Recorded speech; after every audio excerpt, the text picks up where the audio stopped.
ప్రొద్దుటూరులో 50% అభివృద్ధి పనులు జరిగాయని రానున్న రోజుల్లో మరిన్ని అభివృద్ధి పనులు చేపట్టేందుకు సిద్ధంగా ఉన్నామన్నారు. ప్రొద్దుటూరు ఎమ్మెల్యే అభ్యర్థి రాచమల్లు శివప్రసాద్ రెడ్డి తనపై విష ప్రచారం చేస్తున్నారని, దమ్ముంటే పూర్తి ఆధారాలతో నిరూపించాలని సవాల్ విసిరారు రాచమల్లు.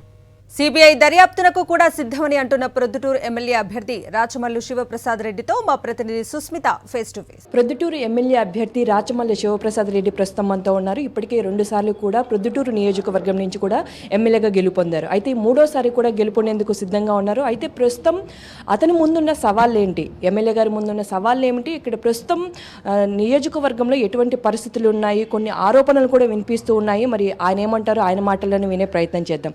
సార్ చెప్పండి, ఇప్పటికే మీరు 2 సార్లు కూడా గెలుపొందారు, మూడోసారి కూడా సిద్ధంగా ఉన్నారు, ఖచ్చితంగా కూడా గెలుస్తానని కూడా ధీమా వ్యక్తం చేస్తున్నారు. దీనిపై మీ అభిప్రాయం ఏంటి సార్? చిన్న పిల్లవైనా చాలా మంచి ప్రశ్న అడిగినావు. డొంక తిరుగుడు లేకుండా కరెక్ట్గా అడిగినావు తల్లి.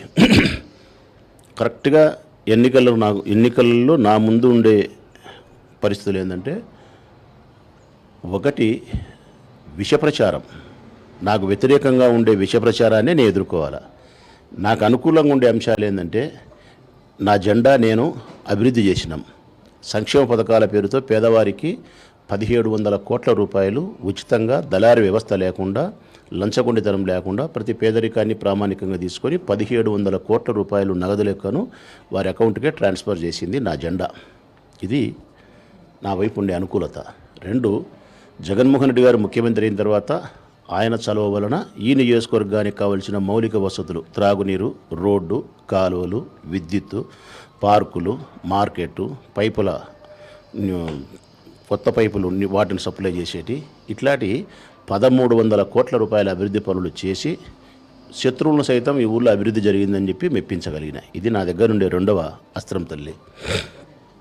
నిరుపేదలైనటువంటి సొంత ఇంటి కల నెరవేర్చుకోవాలనే నిరుపేదలు ఎవరైతే ఉండారో అట్టటోళ్ళకి 24,000 మందికి ఈ చేతలతో ఇంటి పట్టాలు ఇప్పించినాడు జగన్మోహన్ రెడ్డి.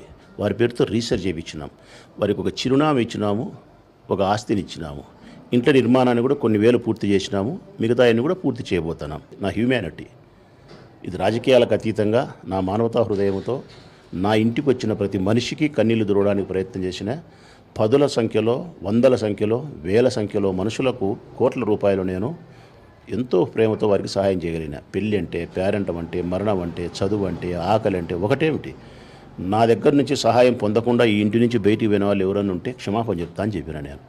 ఈ 4 నా దగ్గర ప్రధానమైన అస్త్రాలైతే, మరొకటి అందరూ ప్రజలు గుర్తించాల్సినది, నేను అధికారంలోకి వచ్చిన తర్వాత 10 సంవత్సరాల నుంచి ఎమ్మెల్యే అయినప్పటి నుంచి రాజకీయాలలో నూతన ఒరవడి, అంటే రాజకీయ కక్షలు లేవు, తప్పుడు కేసులు లేవు, ఒక్క కేసు తెలుగుదేశం పార్టీ వాళ్ళ మీద లేదు, ఒక కక్ష సాధింపు చర్యలు లేవు, ఎక్కడ హింస లేదు, రక్తపాతానికే చోటు లేకుండా చాలా ప్రశాంతమైన వాతావరణంలో ఊరిని ఉంచగలిగిన. ఓకే, చూసినాం కదా, మొత్తంగా పూర్తిగా కూడా ప్రొద్దుటూరు నియోజకవర్గం అభివృద్ధి పదంలో కూడా వెళుతూ ఉంది. 2024లో ఎన్నికైన తర్వాత పూర్తిగా మరింత ఏవైతే పనులు ఉన్నాయో అవన్నీ కూడా కంప్లీట్ చేస్తామని కూడా చెప్తున్నారు. అంతేకాకుండా ఏదైతే టీడీపీ అసత్య ప్రచారాలు చేస్తుందో దానికి సవాలు కూడా విసురుతున్నా, వారు ఏమైనా దానికి సంబంధించి ఆధారాలు ఉంటే చూపించాలంటూ కూడా సవాల్ విసురుతూ ఉన్నారు ఎమ్మెల్యే రాచమల్లు శివప్రసాద్ రెడ్డి. కెమెరా రాముతో సుష్మిత, సాక్షి టీవీ, ప్రొద్దుటూరు నుంచి.